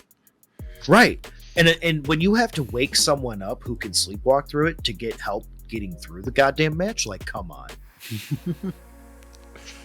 Anyway, that's Raw in a nutshell. Yeah. Welcome, Walsh. Yeah. Yeah. You have a kitty. Kitty. Oh, he's off screen. Damn it. I've got it cropped too much. Him a lazy kitty. So the only thing that you missed is Grand Slam, really. And then a few parts of Raw that were cool. Yeah. And I did some parts that were Raw. that were not so good. But yeah, this is the balance. AEW does something really good, WWE does something that kind of sucks. WWE does something really good, AEW kind of sucks. It's just back and forth. Representatives of WWE sometimes go to a hearing and confirmation of a family member that they shouldn't go and be seen representative with alongside, because it gives really bad connotations. But you know what? They do what they do. They do what they do. They do what they do for a department that is going to be dismantled. Anyway. Yep. Real quick, we don't usually talk about NXT, but Ricky Starks closing out that show. Okay, the news came out that he's no longer with AEW immediately. They don't even have a ring name for him. To this day, they have not mentioned him by name in any social media post, but he's there. I was both surprised, Alex, and not surprised. No, you shouldn't have been surprised at all. No. So I was not surprised he was going to WWE. We all knew that. Yeah. What surprised me was the like flashbang kind of release of this information. Like there was no lead up. There was no like hinting like of like, oh, it's about to happen or anything. Like we got led in with Penta, like with our fucking not only just one hand hold, but all hands held and feet and dragged. Yeah, it was like they like, strapped you in the baby Bjorn and just like walked you to it. For real. But with this one, not so much. They just like you were like looking to maybe pull a Penta and dip a toe or two. And instead they shoved your ass into the pool. Head first. They dumped you like Achilles, just held you by your ankle and just dropped you in. Good luck. Start swimming. Fucking hell. I ended up watching NXT because of this. Like, no joke. I watched it Wednesday, technically. Yeah. I only watched this part. I only watched Ricky Starks. Well, whatever his name's going to be, because we don't know yet. Yeah. But we'll know soon. Yeah, we'll know soon. And apparently, we'll probably see Miro and whatever Malachi Black, if he's going to go back to Aleister Black or who knows, popping back up somewhere. I was going to ask you that. Do you think he's going to go back to Aleister Black? Because like he's definitely going to show up at WWE. It's a guarantee. Almost certainty at this point. We're in the reverse stage right now where instead of all the talent going to AEW, we have talent now going back to WWE. And we're in that phase. Yeah, we're kind of at that point where it's like, okay, yeah, secure that bag.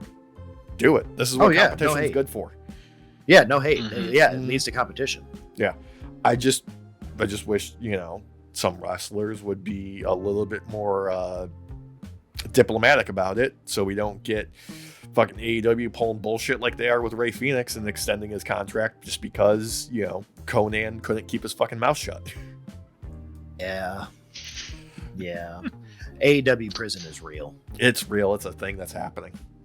Wait, so AEW had those cards from the game? Exactly. Used those? Yeah. Okay. Yeah. They had it on time. It's a good move. Yeah. Yeah. Yep. God. Anyway. So, Derek, you missed Dynamite as well. I did. Yeah. This was definitely another night of Dynamite where they are continuing this trend of like getting back on track and doing things the right way.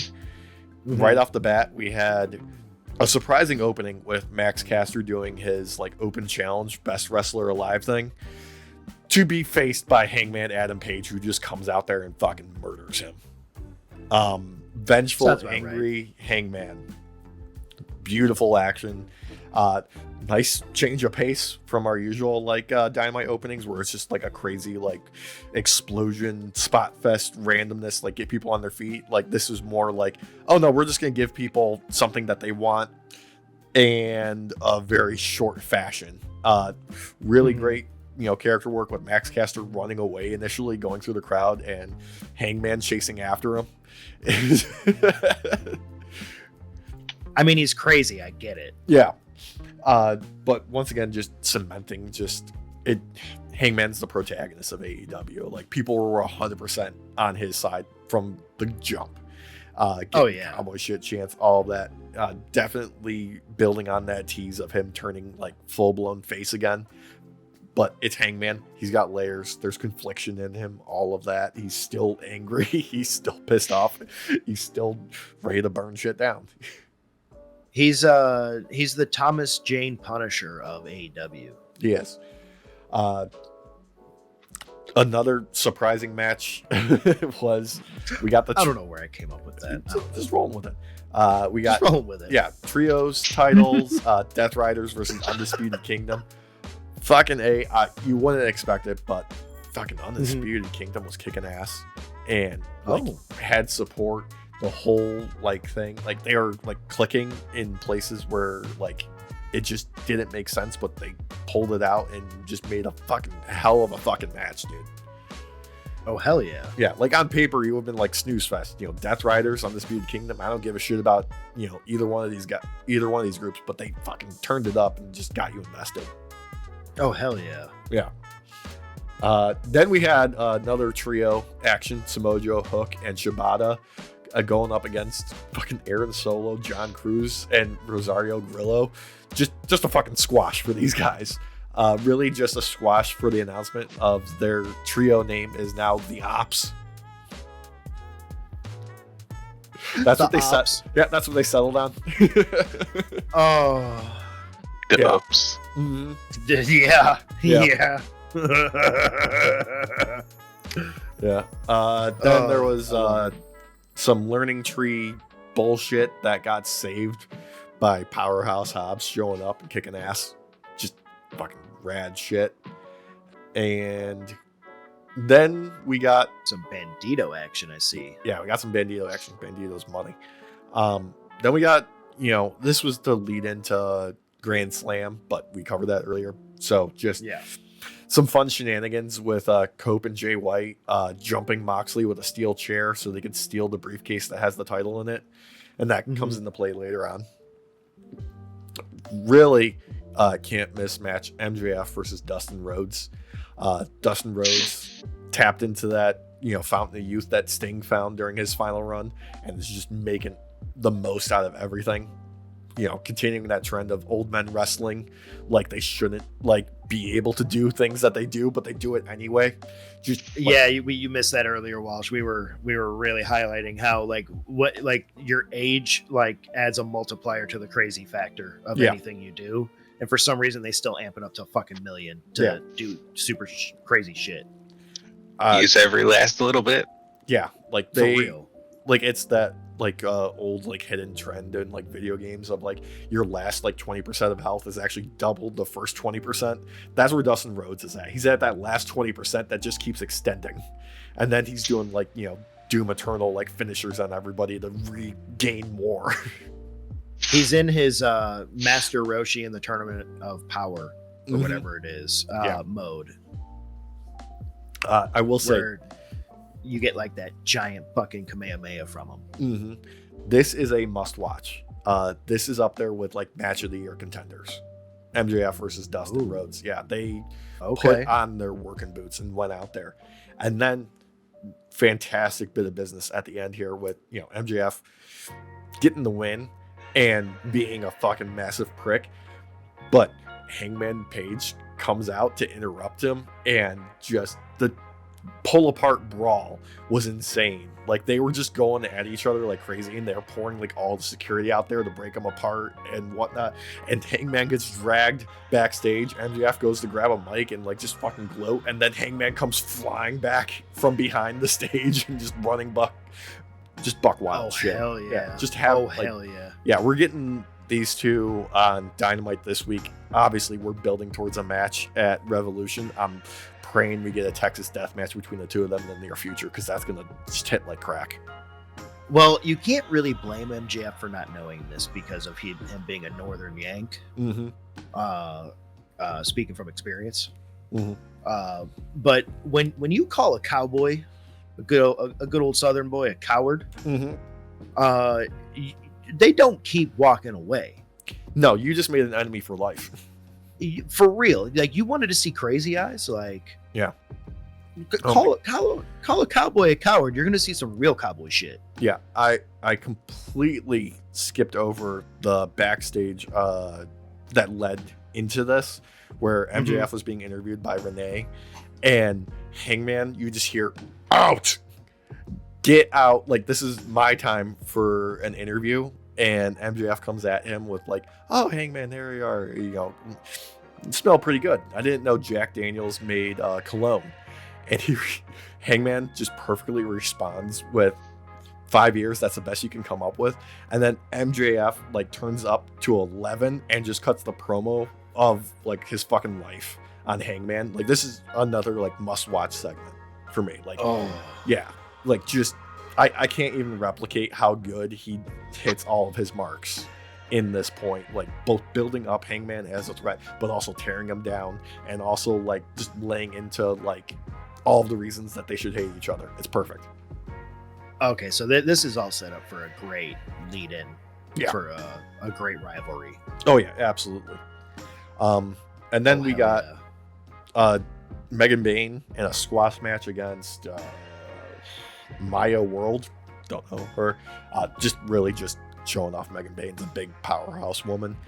And then to set up her confronting Chris Statlander, who is in the next match against Penelope Ford.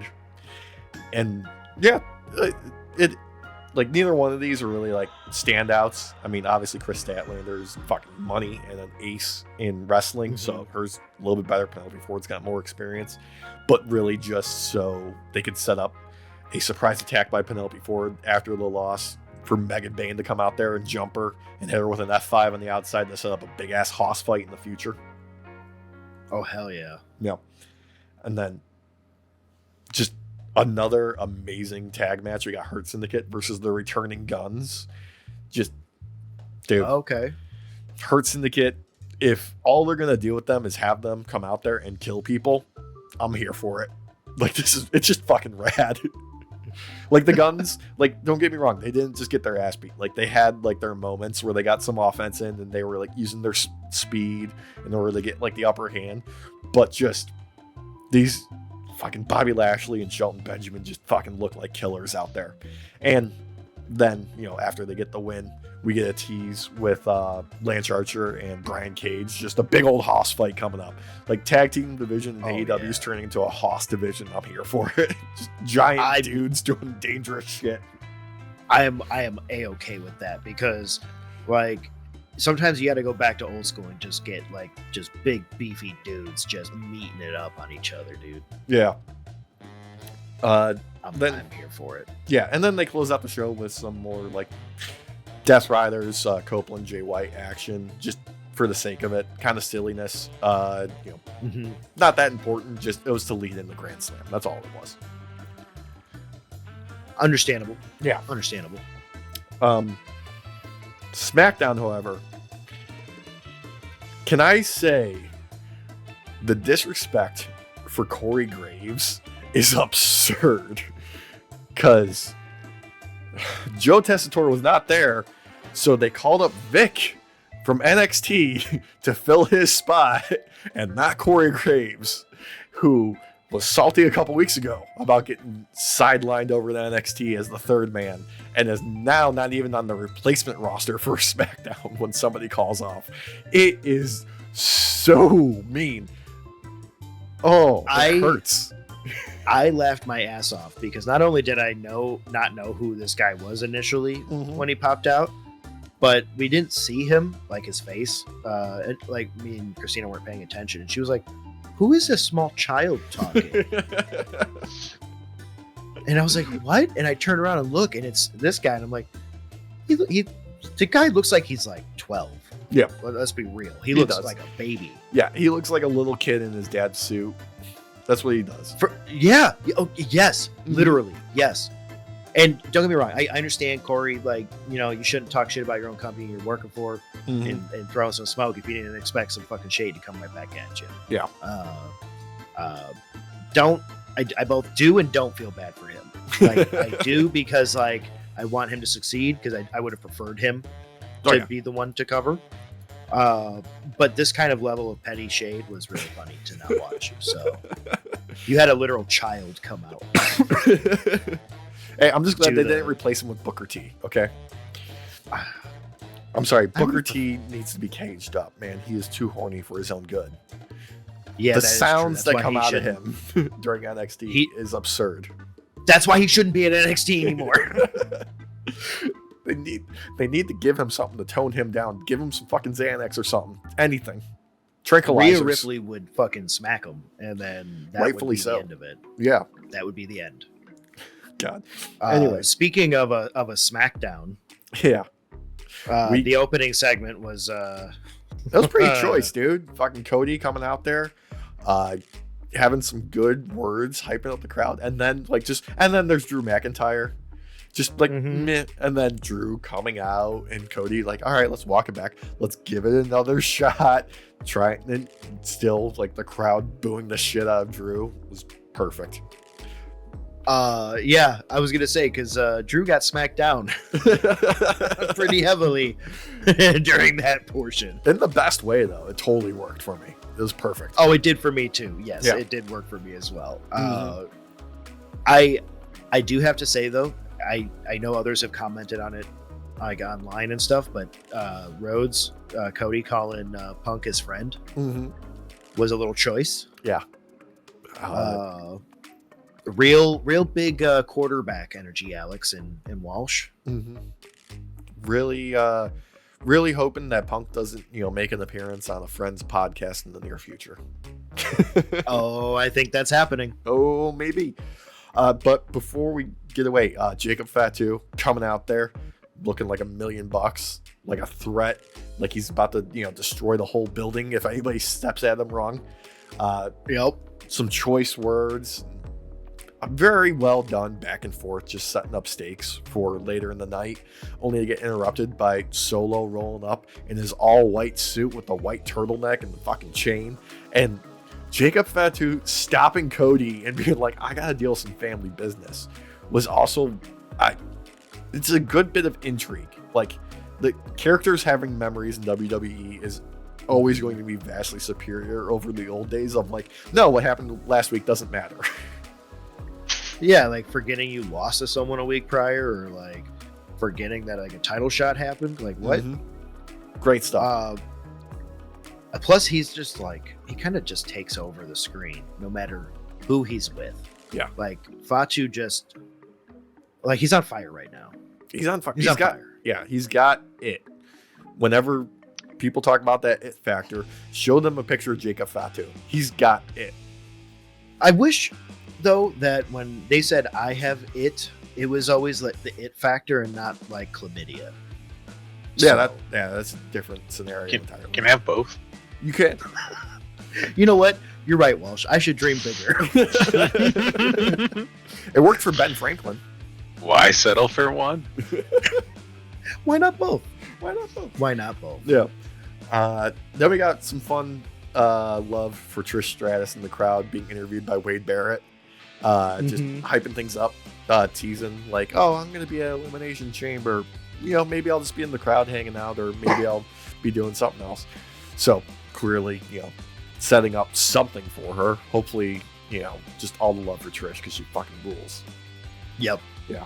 Yeah, I like that she's getting her laurels in a way now where she actually gets to be a fucking wrestler. Yeah. Instead of just centerfold. Yeah, like getting to see her come out into the ring and like it's not just gonna be some like fucking centerfold style action or like something like that. Like she's probably gonna throw fucking hands. Yeah, dude. I'm here for it. Yeah. Treat her like the badass wrestler that she is. Everybody's happier. Then we got into first match of the night? Yeah, Naomi versus US champ Chelsea Green.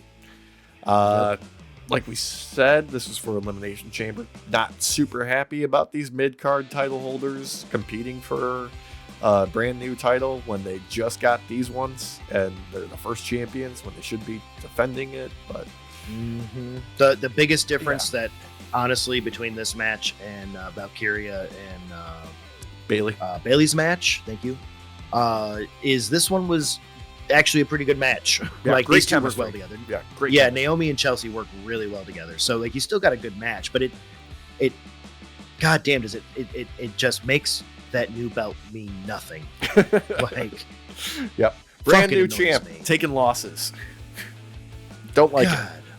Don't like it. Yeah, that's enough about that though. Then we got tag match: Motor City Machine Guns versus Los Garza. I mean, they look good out there, right? You know what? I gotta say, Los Garzas looked a lot better out there than they have been. I don't know if it was like they were just more comfortable wrestling Motor City Machine Guns or what, but it did seem to click more. I'm still not 100% sold. Like this was like middle of the road, just slightly above, like a 3.5 maybe kind of match. Yeah, for me.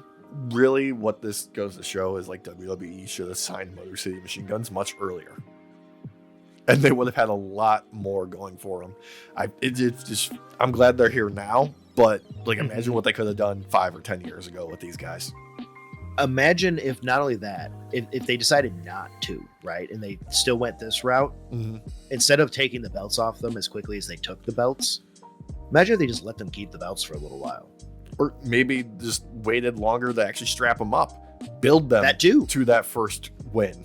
Maybe. Yep. Better options. I feel like they were. I feel like the problem we have here is that there was no real baseline of what they wanted to achieve. Yeah. They just wanted to see what would stick, so they kind of did a little bit of each. Yeah, they're just throwing spaghetti at the wall, seeing what sticks. And unfortunately, what they started with was their best approach, which was strap them up fucking immediately and keep them as dominant as possible to bring back some legitimacy to the fucking tag team division. And I need to take a breath. It's the old Bob Holly thought process of booking of what do you want to do? Well, I'm going to win the title, and then I beat everybody. And what else? Nope, that's it. That's all. Yep, that's it. It worked. Them coming in, like, don't get me wrong, not many people in the ring or in the arena when they first entered, you could tell knew who they were when they made their debut at WWE. Mm-hmm. But by the end of that match, nobody was denying that they fucking earned those titles immediately. Oh yeah, they were coming out the gate like a fucking rocket, just ready to kick ass and be like superstars. And why not keep that rocket behind them? Like, come on. Because they've got no arc right now. They've got no they're still treated as like nobody knows who they are in WWE because they didn't do enough to build familiarity with the crowd. Like they know who they are, but the crowd doesn't know who they are. Yeah, no, I do agree. It's just like, but you made a decision in the beginning. You should have stuck with it. Yeah. Fantastic action after this though was Jacob Fatu and Tama Tonga going through backstage, just wrecking people looking for Solo. Yeah. And then once they do eventually find Solo, I just very interesting choice here with Solo like being like, no, like go out there, do your thing, bring the belt back to the family, and then telling Jacob that he loves him. Just like, okay, taking that aspect and turning it, great. Fucking love this. This is awesome. Yeah, this is some good storytelling. Mm-hmm. I don't know. Did you see SmackDown, Walsh? I did not. Yeah. This whole bloodline thing is like, despite the fact that in many ways it's finished, it's far from over. And the route they're kind of taking now is more realistic in many ways, with how people would react to the downfall essentially of Roman winning. Yeah, it's like the consequences are as much a part of the story as each one of the peaks. Yeah, and it's nice because it falls in that line of not forgetting what happened the week prior. Yeah, like wrestlers with memories. It's an amazing thing. It's an amazing thing. As soon as they started trying to combat CTE, things changed. Yeah. Now, just a fun, ridiculous bit of business. Shinsuke coming out for a promo to get interrupted by LA Knight, and then soon followed by the Miz. And Miz like, oh hey, remembering that I can actually work, guys. I know how to talk on the mic and do things. Hey, it's me again, reminding you, like, it's coming around WrestleMania season where I remind people that I can do certain things very well. I'm still on the roster. Yeah. I'm collecting a paycheck still. The only thing that I will say that really kind of pulled me out of this match and made it hard for me to ever like get back or into any of this. Yeah. Was the pre like the like unexpected match. Yeah. Oh no, we're gonna make a match out of this. Motherfucker, you already had the plan to make the match out of this. Stop acting like it's random. Look, I do want to say though, Mrs. Fake crying during the promo segment was so over the top. It got me. Yeah, no, I'll agree with you there.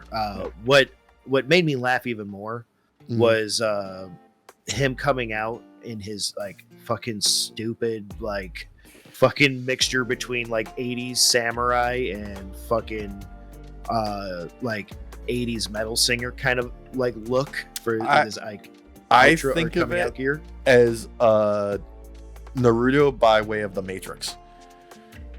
You know what? Okay, I'll accept that. That's actually like the perfect description of it. It really is. He looks dumb as fuck every Always. fucking time. And like you can tell that LA Knight can't fucking help himself. He has to play into it. So like he immediately grabbed the fucking headband and put it on as it was cutting to commercial. Yeah. And started like doing moves and shit and making fun of the Miz. It was fucking hilarious. Yeah. I mean, it's LA Knight. He's got to get his stuff in, as he says. I feel like Miz is there to take bumps, and he's not that good at it. Hey, he's That's not why he's good my at out. a lot. Yeah. Hey, I start at the bottom. You work your way up. I do want to say I love that they like acknowledge that like Shinsuke has just been lurking in the background of the show when people have been like backstage. Like, what are you doing? Don't worry about it. He's so moody and brooding. Yeah. I love the makeup he had on for this though, for his eye makeup. Yeah, it was fun. It's great. It's a little bit different each time, and it never disappoints. Yeah. Then there was some fun action with our favorite, R-Truth, and Mello. Yep. Less of our favorite. Mello has so many references to basketball, but I've never seen him shoot hoops. I think that's probably because he can't. Oh, we don't know that. I doubt that. Yeah. I doubt that. No, I bet he can. Yeah. I feel like it's one of those things where he doesn't know what to be. Yeah. As a character. And Because it certainly ain't him. no, it's not. But it's not important. I was proud of that. Thank you. Yeah. He ain't him. Or is he him? Or is he H1M? Or H1N1. Yeah. Oh, hopefully not That's that. a virus. Thank you for explaining the pun. I can't help myself, Alex. I know. They also can't help themselves with Tiffany Stratton going up against Nia, and we're getting another DQ finish. This one where it was Candice LeRae coming out to cause a disqualification, and then Trish Stratus got involved, and then Charlotte Flair got involved because she has to declare that she's taking Tiffy at WrestleMania. So, Yep. This didn't work for me. No. First off, the match itself was good. I gotta say, Nia is getting way, way better at making others look good. That's got to be said.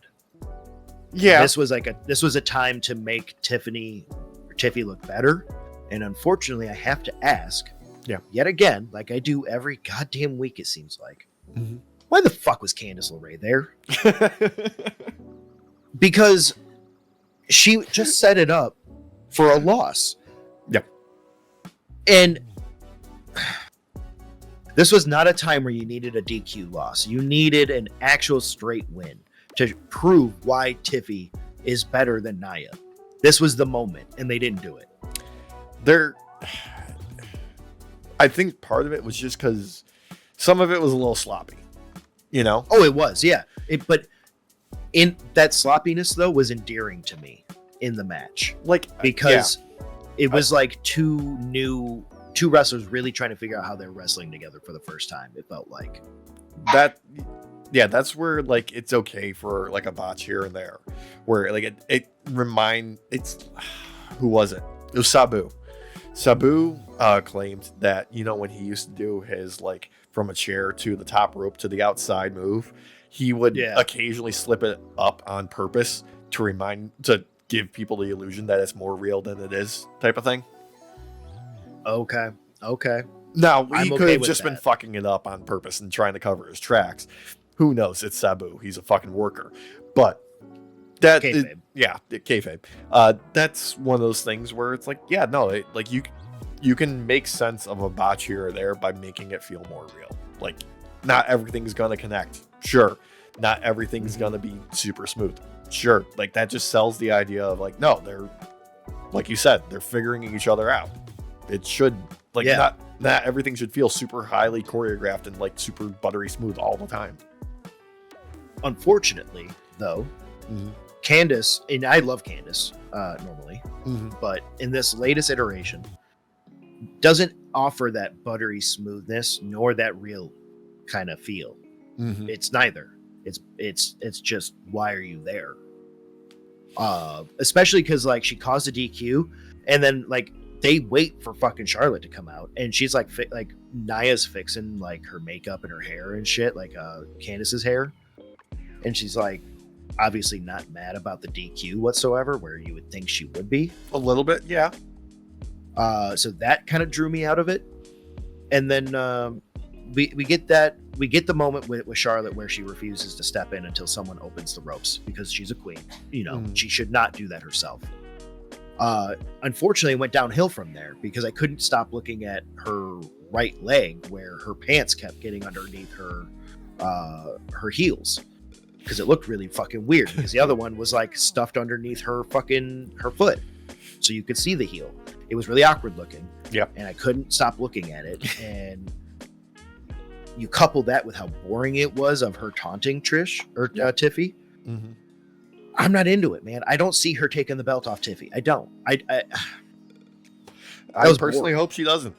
You know, I hope this is just a match at WrestleMania and Tiffy wins and just looks that much better. I mean, it's one of the curses of Charlotte Flair, honestly, is like TV wise, pretty shit 90% of the time, but she'll fucking put in the work at the big show, at the PLE, you know? Oh yeah, like it just, she doesn't make me believe she should have a belt on her. There are many wrestlers where even though they might not have a belt or ever get a chance at a belt, I believe them like that character should one day have one. You know, like this return and her making a big deal about how it was a year and a half long. Like, you're not acting like you care anymore that it was a year and a half long. Like, you've all of a sudden just like gone stiff, and this isn't like it. I'm not sold. Essentially, I'm not being sold by her right now, and I'm not getting the impression that she really even fucking wants the belt. That's a good point. You know, it's just more like, yeah, I guess I'll go for the title because that's what I am here to do, and I don't have any other character trait. That was the problem for me. Yeah. So, yeah.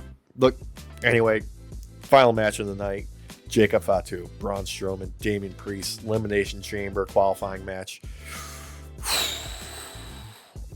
Look, I hope this leads into something more down the road, because Cody Rhodes getting involved and Damian Priest winning and Jacob Fatu getting just taken out like that. Oh boy. Oh man. I want that to build to something. I want that. Don't leave that hanging. Better. Leave that thread. Honestly, pull on it.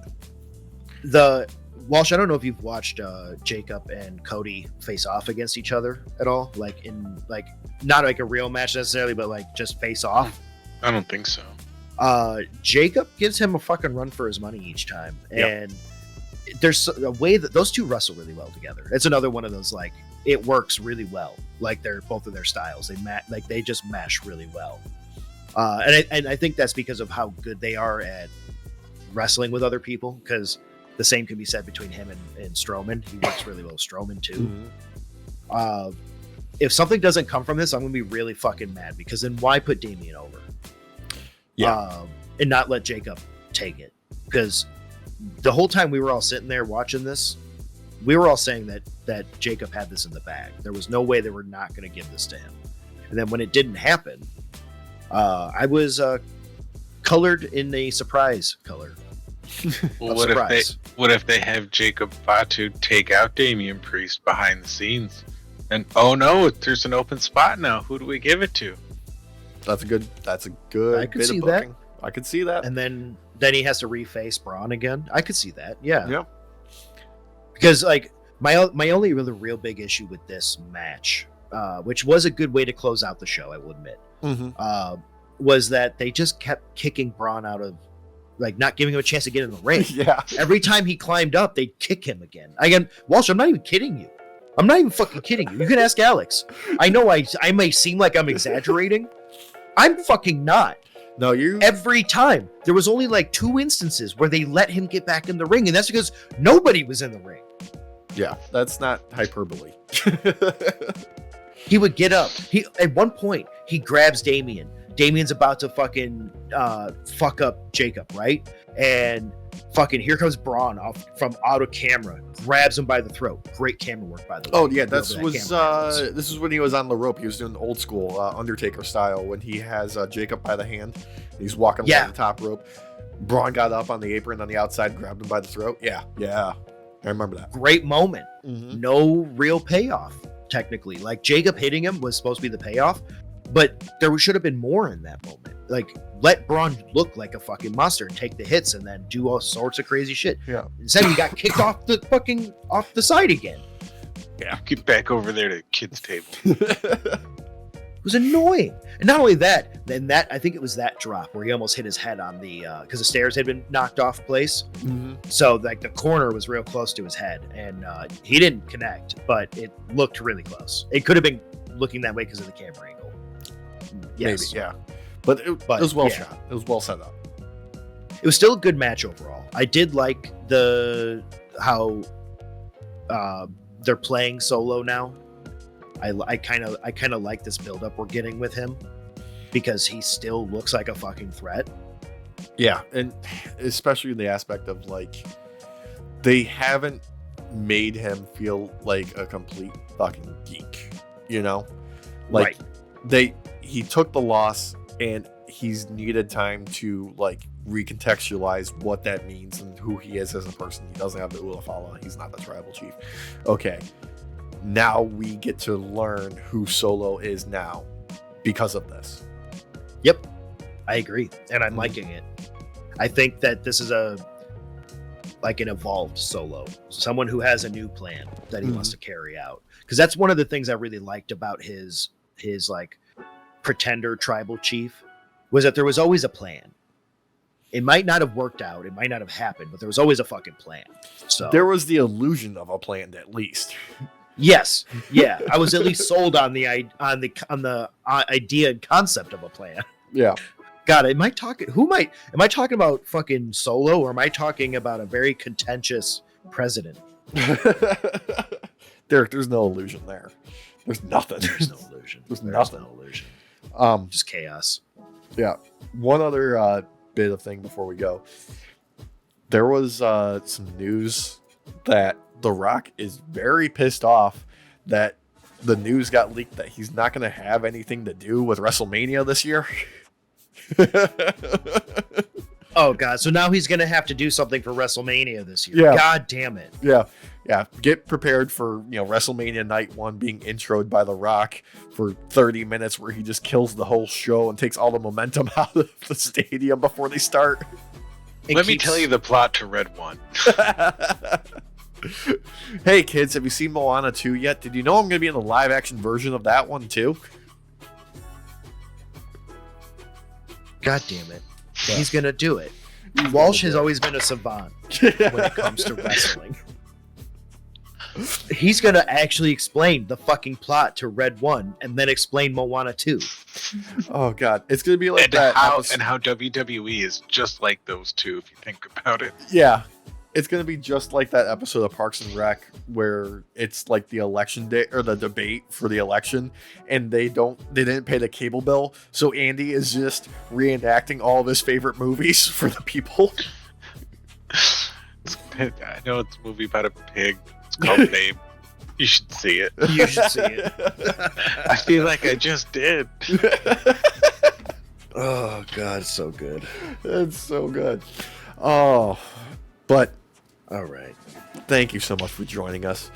Remember, like, comment, share, subscribe. Do all the engagement, hit all the buttons. We appreciate it. And we'll see you next week for your next night off. Boys, yeah. Only thing left to do, say goodnight. Good night, everybody. Buenas noches, night shift. Yeah. Eat.